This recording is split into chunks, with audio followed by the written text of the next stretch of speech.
event, the first ever DevOps Summit here at Cloud Expo. It's going to be a very exciting program today. We've got some fantastic speakers. I'm going to kick it off today. Oh, by the way, my name is Andy Mann. I am the Tech Conference Chair for the DevOps Summit 2014.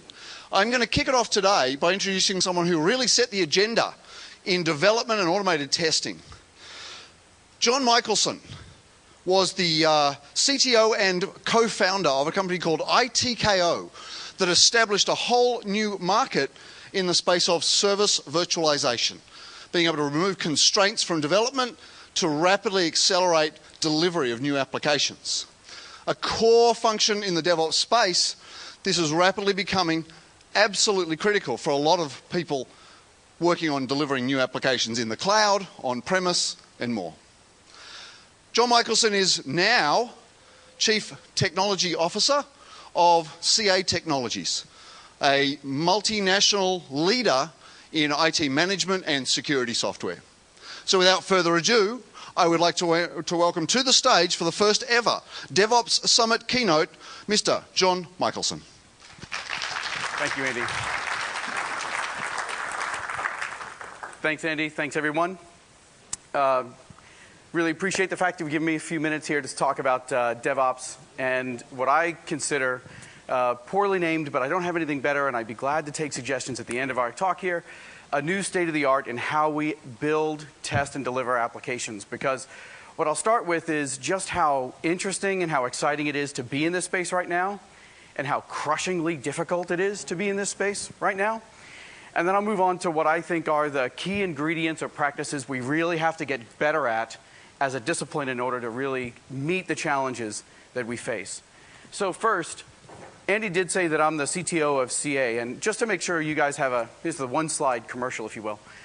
CA is at the center of a lot of large and small companies' application development, delivery, security, and operating activities. We're a almost $5 billion company. We're everywhere in the world, and we do quite a bit. We're, as we say, in the center of so many activities. One of those, clearly, is the development, delivery, and operating of software. And one of my favorite quotes of the last several years is the Andreessen quote, "Software is eating the world."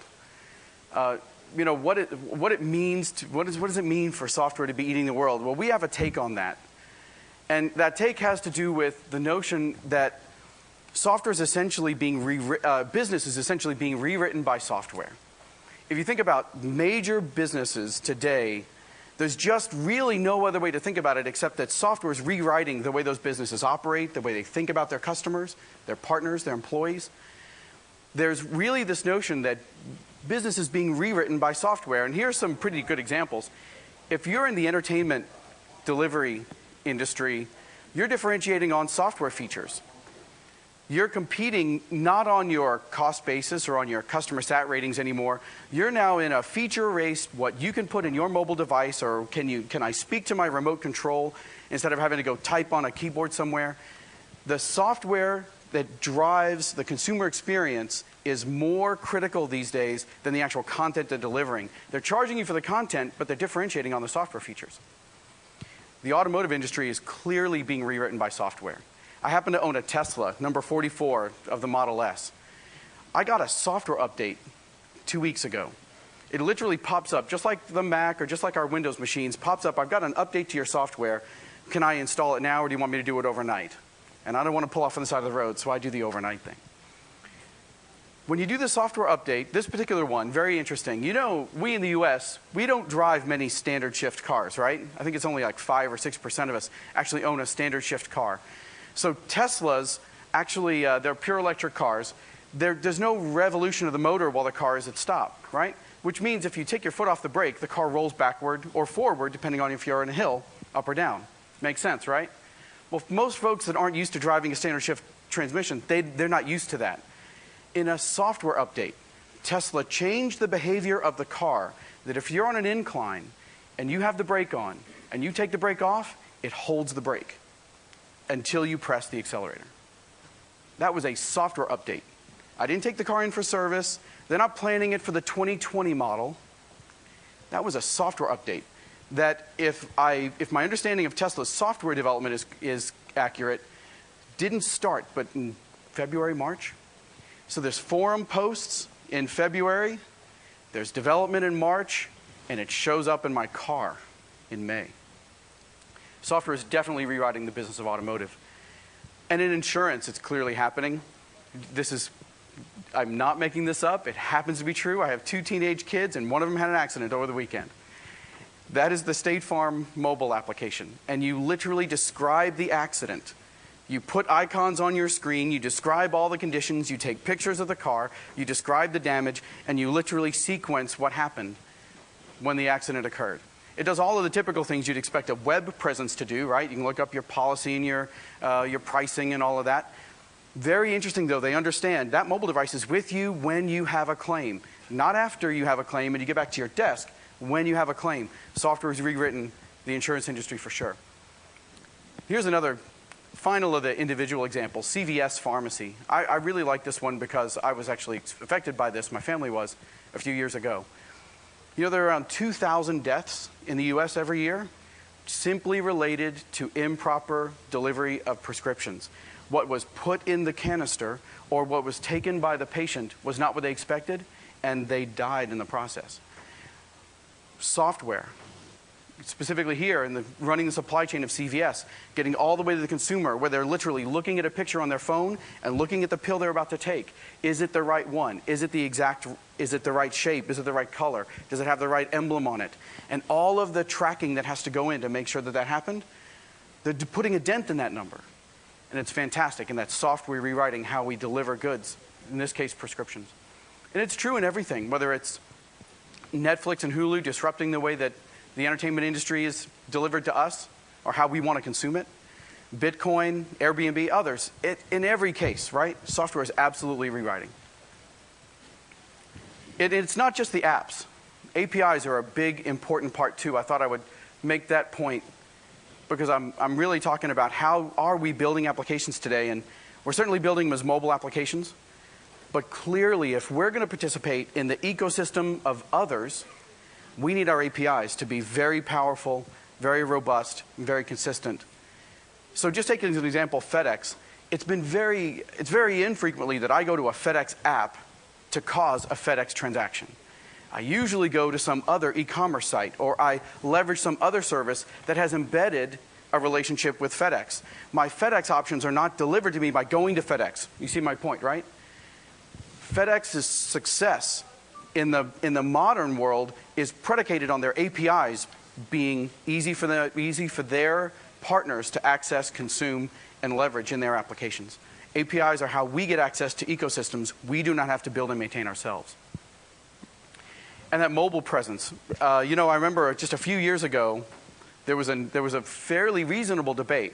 Do we really have to build native mobile apps, or can we just get away with HTML5? Well, so far, and even trending, we can't just get away with HTML5. We're going to be building, and we're going to continue to be building, native mobile applications. Getting more difficult because devices are proliferating more, right? And more devices, and what I mean by that is this is getting intelligent, right? There are more and more devices for us to deal with, and yet our consumers require a native experience. The mobile web is not enough. And of course, it's just the tip of the iceberg. Pretty soon, we're not going to be thinking about, I have a mobile app, I have a tablet that's a fat version of it, and then yes, I have to build a web presence. Pretty soon, we're going to end up delivering code onto 30 different device types. And if we think that the IoT notion is a consumer thing, realize that every single enterprise technology, almost every, starts in the consumer realm and moves there. It always starts in the consumer realm. The first colored PC monitors, you can go back to PC Magazine and in the 80s, late 80s, and read the article that says, well, I don't know that businesses will ever need color, but if you're going to play a game, it sure is nice to have 4-color graphics.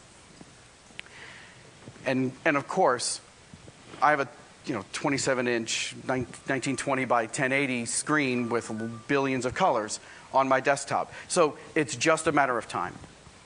Here's a video we presented that What happens when a thing becomes more than a thing? It has to do with this. For instance, this phone is not a phone anymore. It's information, connection, commerce. It's 82 billion apps downloaded each year. It's billions of people and systems and things It's the future of everything. This isn't a phone anymore. It's your business, and it's being rewritten by software.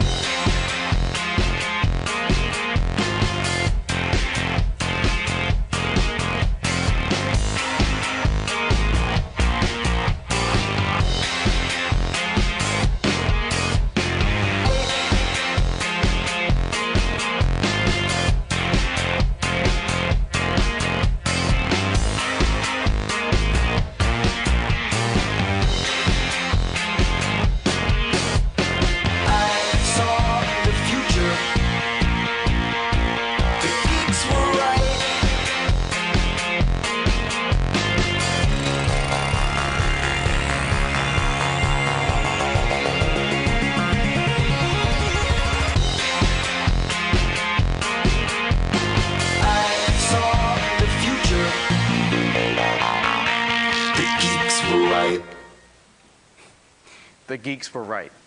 What an odd line in a song. Okay, so I think I made the case that I think I didn't have to, right? We could have all checked the box on the way in that we know that it's an app economy, it's an API economy, and the expectations are obscene on us to build, deliver, and operate software in a way that we never have before. And it's even an exponential growth, right? We think linearly as humans, but we actually are on exponential curve in growth. But what does that actually mean for us now as we transition to how are we going to do this well? Because you don't have to go far to see catastrophic failure in our ability to actually keep up with this. You can try to simplify this down to what we typically do, especially for our larger customers, in literally many, many months.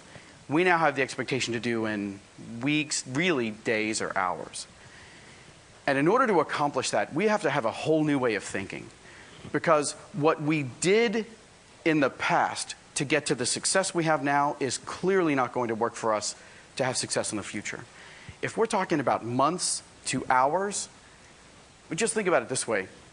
One of our larger banking customers says, just to status a project, I spend 3 days with my project management office building a PowerPoint that I can present. Today, projects take 3 days long. You can't have a 3-day process to status a project, right? So we're talking about a whole different level of speed. And yet, this is what most of us are staring at. Like, make that go fast. Make that always work. Make that scale in any direction. Go figure out how to make this change right now. Oh, don't break anything. And do that in hours. Okay, all right, it's Tuesday, you got to Friday. It literally is a completely different way of thinking about it. And let's be honest, my favorite analogy, unfortunately, for how most software development projects I see feel so much like this. These attempts at early flight, right? I mean, look, let's put this in context. These aren't idiots. These are the smart guys who thought they had the right idea, who really did think that there was going to be liftoff here. Look at this poor guy. And I love this. Watch him. Watch him. He's like nudging. In a minute, you'll see. Some of this stuff makes you wonder, doesn't it? But tell me you don't feel like you're in the middle of a software delivery cycle and feeling just like these guys at some point, right? It just doesn't fly. That's airmail right there. That was the label, airmail. Okay, this is the most courageous guy in the video, right here.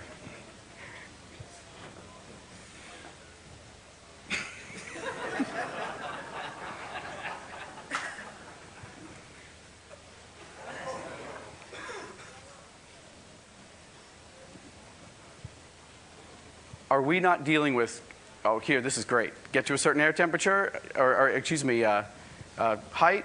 Oh, wings don't work. Bang. It doesn't take going all that far back in history. This is a slide from McKinsey's report on healthcare.gov. It's actually about a year ago they produced this. This is pre-production or non-production that happened last October. Look at what it says. The ideal condition is you have clear articulation of requirements and success metrics. How many of us have clear How many of us get? How many of us have that? Oh, adequate time for long periods of time, adequate time for integrated system testing, right? Long periods of time, no big rollout. Let's roll out just a little bit and see if it worked, and then if that's the presumption in order for us to get this right, we will never get it right because we never have those things, do we? So we're going to have to accomplish that hours to possibly days delivery of interesting things and do so without the things we know that we really want in order to get it done. In fact, this might be the most difficult slide in terms of establishing how challenged we are. This drives me nuts. 25% of our users will abandon a web page after 3 seconds of load time. I experienced this myself. My son turned 16. I told him if he kept his grades up, he was going to get a truck. He really wants to buy a Ford, Chevy, Dodge pickup. He knew that he could design the truck online, right? He could paint it, put the wheels on it, and do all that stuff. So we literally go to the Dodge site. We go to the configurator. I am not kidding. You couldn't count to 3 before he said, Ford has one, right? He closed the browser, he relaunched the browser, and he went looking for Ford's site. Dodge had 3 seconds. He owns an F-150. Dodge had 3 seconds to get his imagination about what that truck was going to be. And they literally lost it. 80 to 90% of our users on our mobile apps, if they don't get the experience they're looking for the first time, they're not going to come back. They're going to delete that app and try the next one in the search results. And if that one delivers, you've just lost a customer. It's that significant. And what was production defects when I first started development, you know what production defects were back then? Go back to paper, right? Oh, it's not working, go back to paper. Or, Sally, write this sticky note on a Post-it, put it on your computer, that whenever that happens, hit Control-Alt-Delete and tell the customer you're looking that up for them, right? That's not the case anymore. This is now a millions, even billions of dollars of cost. Your business stops working, your customers go away. So DevOps. DevOps is a very critical aspect of how we need to make this work. I want to transition now to what we're going to do about it. When you think about how we do application development, test, and release these days, we get very little touch time. This is a manufacturing analogy, and in fact, DevOps itself really lends itself to really rationalizing, wait a minute, other engineered goods have been getting better and better. How can we borrow concepts from those other engineering disciplines and apply them to software? DevOps is essentially the integration of all the disciplines of building software together, not serialized and sub-optimized for each activity, but instead integrated with one optimization goal, which is the faster, more efficient delivery of the completed unit. The classic example in manufacturing is when you sub-optimize, you end up with a warehouse full of spare parts, but no more product at the end, right? So you need to integrate the disciplines horizontally instead of have the wall, the classic stovepipe, and the classic throwing the code over the wall kind of thing. So we need to increase the touch time and reduce the idle time using manufacturing analogy. And DevOps is an approach that allows us to get ourselves wrapped around that concept. When all of the constituents, and by the way, it's not just dev, test, ops, it's security, it's the business analysts who drive requirements, or the product owners. It's everybody who has to really participate in this, because the only way to optimize the throughput is to take into account every step along the way and make sure that they all participate in the optimal way possible. Now I'm going to break a couple of rules here.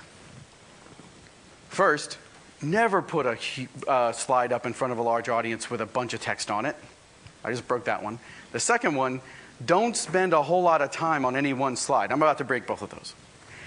Because I really think that this embodies that new thinking it's going to take for us to really get good at this.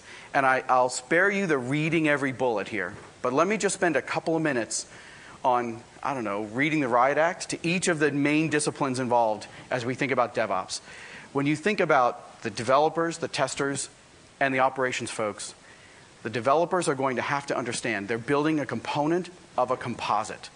Developers, for most of our careers, we have not really thought about building a component at a time and making sure that individual component works. We thought about writing a whole bunch of code, our other team's building a bunch of code, we'll assemble it and see if we can get it to work. That is a non-starter. That's why our project timelines run way too long and why we have so many unexpected defects late in a cycle.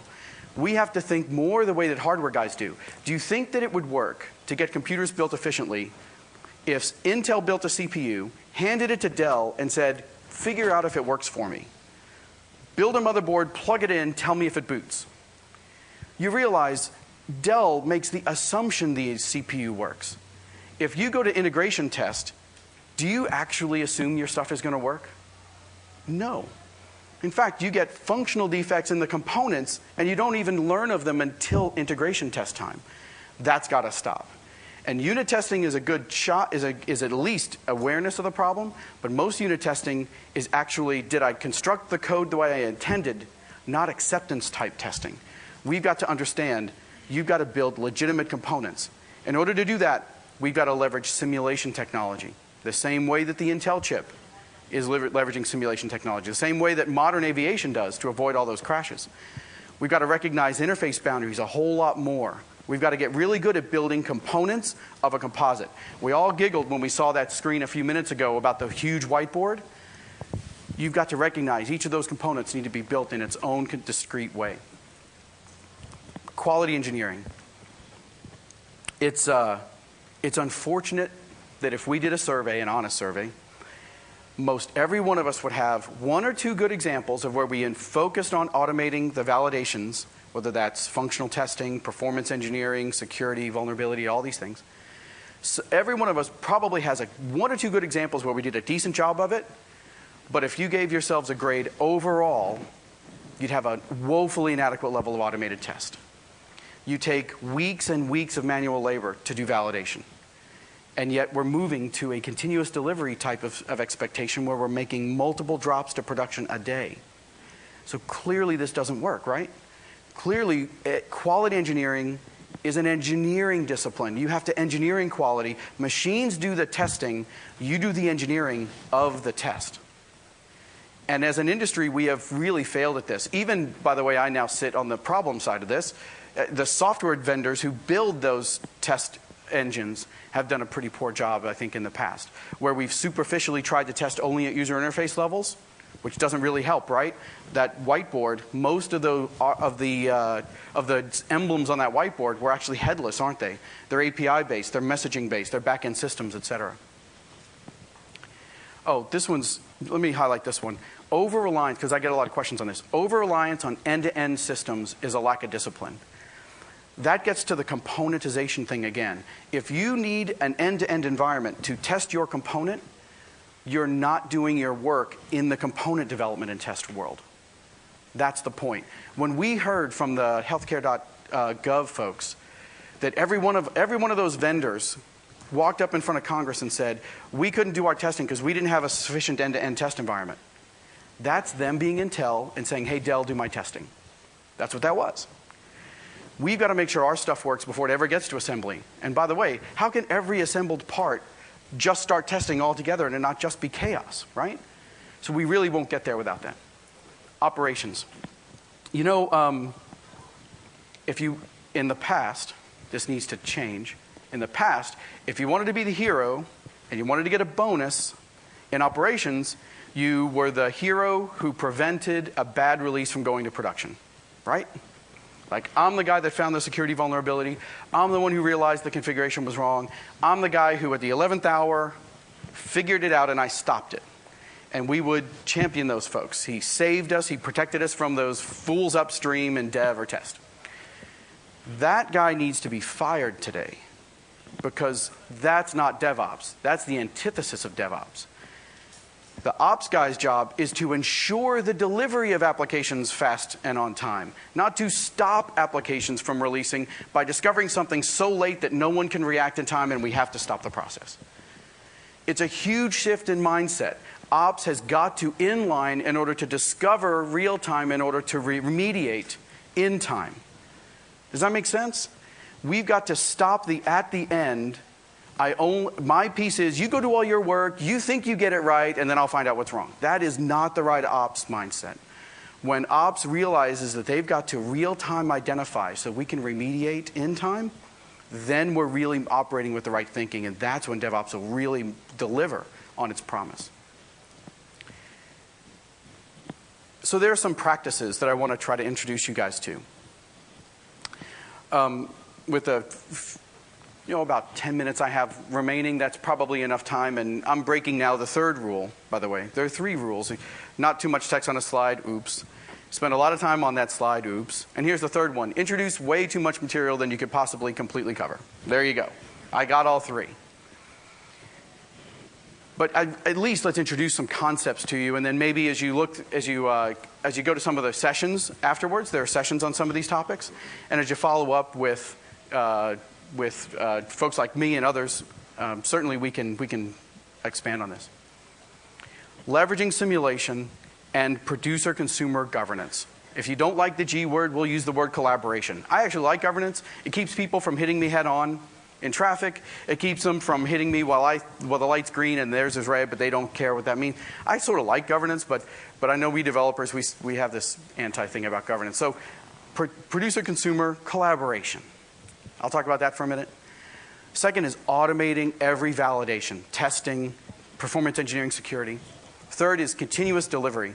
We've got to, another automation activity, right? You've got to automate the delivery of every change. We cannot have people running around building environments bespoke, promoting changes in that way. And then finally, we need really deep instrumentation or monitoring and a feedback loop from operations context to development context. Those, I think, are the 4 practices I think that will really help us accelerate. So first, let me get to what I mean by simulation.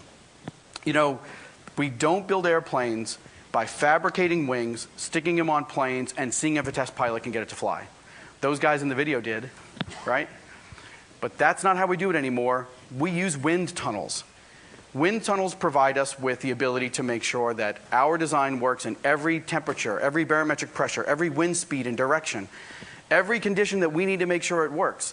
And we do this to make it faster to build the wing. Most developers think it slows you down to do this. But in fact, if the goal is not to get through the dev step, but to actually deliver software. Remember, that's what we have to do. We all have to own the same goal. Not hitting our code freeze date, but actually delivering software fast.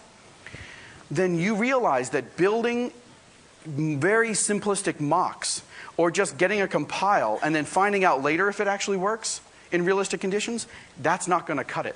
We've got to leverage simulation technology that allows us to fully understand our component, make sure it works under every condition we expect before we ever put it in an assembly. What we call that is virtual services. The notion of I have a virtual service that represents the real thing before the real thing even exists, possibly. You know, the guys are building the fuselage. I've still got to build a wing in parallel. That sounds like our problem all the time, doesn't it? In fact, this is that producer-consumer governance thing. In reality, we're no good at parallel development, where 2 teams are codependent on each other. But leveraging good simulation technology and good test validation, we can get really good at this. When I'm going to build, I'm a consumer. I'll use that point of view for the moment. When I'm the consumer of a component that is going to change, and I need those changes, I'm going to build a virtual service of the current behavior of that system, so that I don't have any constraints on the underlying system. I don't have to wait for the wind speed to change. I don't have to wait for a real production system. The simulator of that system is completely under my control. I can even change its behavior. Per what the spec says, the new version of the component is going to be at the end of the development cycle. I immediately write tests against that simulated thing. I test the thing I'm dependent on. No, I'm not testing my code. I'm testing my expected behaviors of my dependencies. That's a really smart thing for me to do to identify whether my code's at fault or if the dependency has changed in some unexpected way. I give that test body to my producer, the service that is supposed to be changing, because that embodies my expectations of their future behavior. Would be really good to know 3 months before I'm actually going to see the real thing that my expectations are completely off of what they're going to build, right? So immediately we start establishing much better expectations. As I do my development, completely free from, hey, your build broke. My guys can't code anymore. I can't do a compile because you just pulled the whatever out of your build. You eliminate all that stuff. And instead, I'm building in real time. They're building in real time. At any point, we can checkpoint. I can switch from my virtual service. I can point at the real thing. I always get the feedback loop that I need. But then when we hit integration test, it's going to work. because we've been in a live-like integration scenario already. My simulation is of the real thing, right? Does the wind know the difference between God blowing the wind and me blowing the wind with a fan? It doesn't. Our software doesn't either. Good simulation technology in the form of virtual services gives us that ability. Testing every validation. You got to think about each and every component and assembly as something that needs to be instrumented for test. And it's not just barely functional testing so that we can hand it off to the team and wherever in order for them to do the real testing.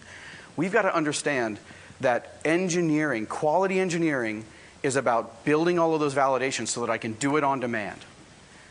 I've got to be able to do it 3 times a day, right? Leverage the scale and elastic capacity we have in cloud to go do this and be able to say, it's always got to be done in an hour. If it's 1,000 tests or 15,000 tests, it has to be done in an hour. And you can do that stuff today. So if we can get to the point where our validations are as fast as a build, and we can scale up the amount of capacity we need in order to get them done, we'll get there. Unless we do, as you look at most of your development cycles, test is the long pole. It's also the one that has the most people process involved. Oftentimes, you've even got to schedule them. We're never going to get to our pace and quality goals if that's the way we leverage test. It's got to be machine work. And of course, continuous delivery. In fact, if I didn't see the presenters before me already today talking more about this, and the fact that the show floor is full of great examples of continuous delivery, I'd spend more time on it. But let me just say, continuous delivery has to be a cornerstone of this. Again, let's borrow the manufacturing analogy. If we did not have a shop floor with a consistently running conveyor belt, you'd never get product built appropriately. But instead, we've got to have that system that builds that development environment and promotes every change from dev through all those test environments out into production. Equally important, this is really critical, we got to be able to roll back changes as effectively as we introduce changes. I love being an optimist. I love it. It's too bad it just bites you in the you-know-where every once in a while, being one. If you build a system of one-way delivery that does not allow you to roll back, you've got a problem if you have an unexpected issue. So the ability to roll back, that's why I see a lot of our customers that write a lot of code and they think they're doing continuous delivery. Let me just say that you have to double that amount of code if you're going to roll back effectively, right? And that's a huge amount of engineering. No, not a single team I've seen has the labor effort to do that. So I'd suggest you make a system responsible for building those and building all of that, what would otherwise be script. There are systems out there that can do continuous delivery for you. And then finally, I talked about monitoring in that feedback loop. So we all know we need to monitor our systems in production, right? The strangest notion that I see in my customer base is when I hear customers say, well, we don't want to spend so much on disk or the overhead, so we don't monitor this one very much, or we monitor this one a lot. We only monitor this one a little bit, and this one we sort of assume it's the problem if these other systems go down. It's like, wow, so we'll keep using the aviation analogy. Would you want me to be the Boeing guy that walks up to the podium and, God forbid a plane goes down, but if they do. Well, folks, we were going to save some disk space. We didn't really want to spend a whole lot of, we didn't want the overhead, so we didn't put a bunch of systems in the black box. So we actually don't know why the plane went down. We're going to have to see a bunch more planes go down, and then maybe we'll start to guess a little bit better. But that's exactly what we do in software, isn't it? That's exactly what we do in software. So afford the disk, deal with the overhead. You can, right? Those are we can reasonably deal with those things. We can model for them, and we can build for them. We can test for them. Instrumentation is cheap compared to the consequences of not doing it well. And once we have sufficient deep instrumentation of what is really going on, we have a traumatic effect that we can bring back to bear in development. Here's just one simple example. Let me run this animation through a few steps. So let's say order management is a really important system to us. It takes an enormous amount of load. We have to be very careful with the performance and scalability of it, right? Wouldn't it be great, as I do a new build of order management, to virtually put it in production at peak? Wouldn't I want to do that? You know what I do today? I got a couple hundred users in my load test lab. I got some test systems that I run that order management against, like my backend ERP system, my backend mainframe. They have a completely different performance profile of production, but that's what I got. So I run a few hundred users. I do an operation mix that one of the testers told me, is it production? Is that the real data scenarios and arrival rate of load? No. But I just do it. I do a certain amount of performance testing, and then I say, okay, well, I mean to pass that, so we'll drop it into production, and that's when it sees reality for the first time ever, right? That is the current state of the art in performance engineering. But if you use really good monitoring instrumentation and simulation through virtual services, et cetera, you get the ability to virtually put order management in production at peak by observing what happened in the past and bringing that into the performance lab. Run the exact same load pattern with the exact same operation mix, with the exact same set of data scenarios that you observed in production. You know exactly what's order management, the new build of order management is going to get in terms of its reliability, because not only are you doing that, but you're taking the back-end systems and stabilizing them to make them respond just the same way that production does. The same network latency, the same response times, et cetera. So instead of having do a bunch of activities and hope it was enough, you can literally say this new build of order management would or would not have satisfied last time we observed peak utilization of order management in production. It's an absolute yes or no, isn't it? And of course, you can model all of the variation you think you'll have. Now that we have a new build of order management, we think we'll get 20% more of this. Or what if we want to performance test at this level instead? Or what if our ERP system slows down? You get to model all of those things as well, instead of just whatever the existing test system can do for you. Modeling and simulation, incredibly important for us to get right as a part of the new state of the art. So this is incredibly geeky, but I like it. Today, more organizations are running DevOps practices to deliver software faster than ever before. Running a successful DevOps practice requires the right mix of culture, tools, collaboration, and automation. It's kind of like running a modern factory. Inside the factory, successful software delivery starts with planning and analysis to ensure the best ideas align with business needs.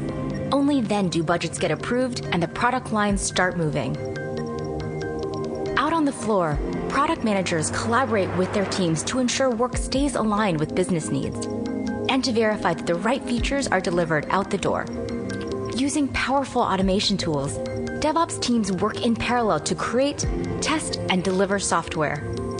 To accelerate this work, they simulate production environments with service virtualization while still in development and testing. As multiple agile sprints converge, new features and changes are fused into a single build. Release and test automation allows builds to get picked up and moved quickly through the delivery process. When builds move into pre-production testing, DevOps teams use service virtualization to replicate production data and services. This makes it possible to test against legacy infrastructure, third-party APIs, and other critical dependencies, allowing them to catch issues before they hit production. If an issue is identified, DevOps teams use integrated communication tools to connect the right people with key information that will allow them to fix the issue swiftly. As builds move through testing, changes in the production environment automatically update testing suites.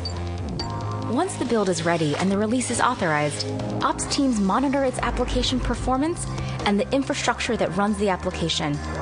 And when production issues happen, ops teams are able to recognize these issues and take appropriate action to resolve them. Empowered with the ability to deploy multiple times per day, organizations can provide continuous delivery, meet the demands of business, and surpass the competition. CA DevOps solutions for a better business outcome.